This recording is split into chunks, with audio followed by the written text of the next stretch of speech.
Most people have talked about this, so I'm going to give my view as well. I have a great respect for the anthology shows, especially the ones that might enlighten you that sleep is very overrated.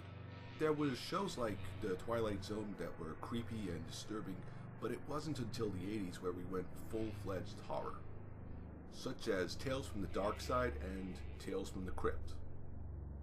When the Crypt Keeper was scaring the kiddies, an idea developed to really scare the real kids.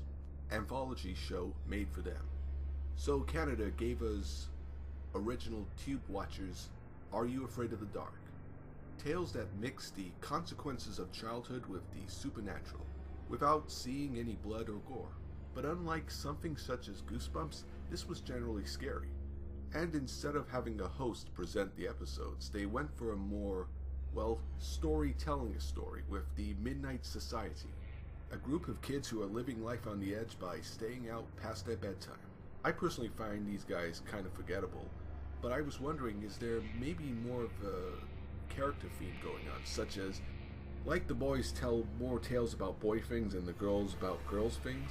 So anyway, what about those tales?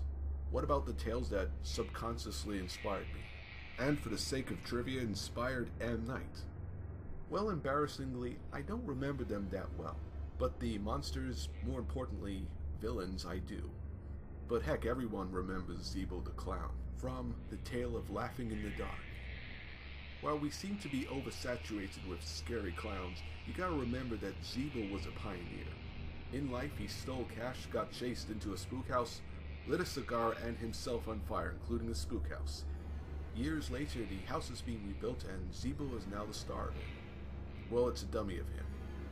But when a childish dare strickens him of his nose, which is blasphemy in the world of clowndom, the ginger thief himself gets stalked by an unseen presence. Possibly Zeebo's ghost, or possibly anything. It's not fully explained, it's left up to the imagination, which ends up scaring you a lot more. Another well-known star from Are You Afraid of the Dark is a classic horror icon, Nosferatu from Tale of the Midnight Madness. A failing movie theater is revived with a new film. It brings them a prophet and a vampire. When one of the workers falls asleep while watching it, Count Orlok ends up crossing into our dimension to feast upon the staff. The whole thing is trippy. If you've fallen asleep watching the big screen, the sounds and images kind of mess with your mind.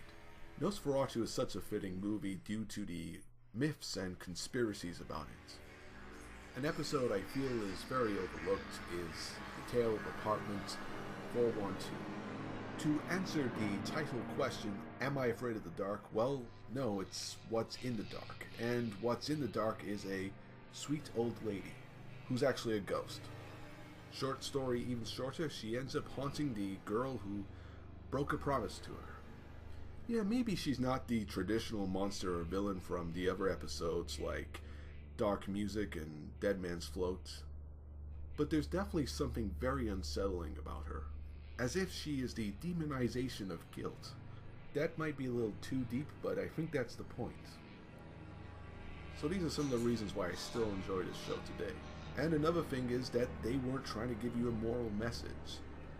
Or maybe the message is, don't steal red noses from ghost clowns. Maybe it's the issues of Canadian kids, I don't know. And I think it's a good idea of it being revived from Nickelodeon. There's nothing like it in this generation. In fact, there was nothing like it in my generation. Well, maybe apart from Erie, Indiana.